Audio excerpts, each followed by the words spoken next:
presyo ng petrolyo sa susunod na linggo. Di po tayo nag-vlog kasi kahapon. Superpowers. Kaya ngayon tayo mag-vlog ng itong Super Flu.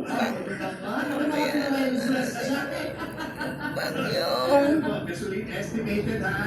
Estimated po na presyo ng produktong petrolyo sa susunod na linggo, aka Mates. ito. Gasolina para sa mga katribo ni Rika. More or less. Mamaya na natin mamumpang ko. Ito ang imamumpang natin footage. Vlog.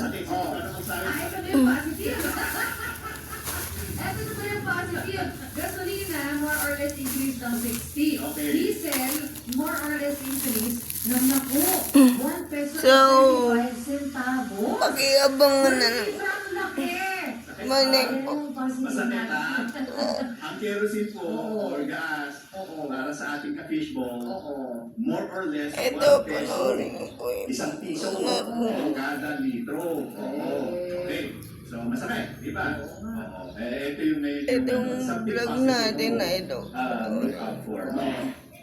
Kahapon po, ang breadfruit, yung tinatawag na global Di benchmark po tayo naka-vlog kasi kahapon. ay nasa $66.52 per barrel. Kahapon yun. Ngayong umaga po ay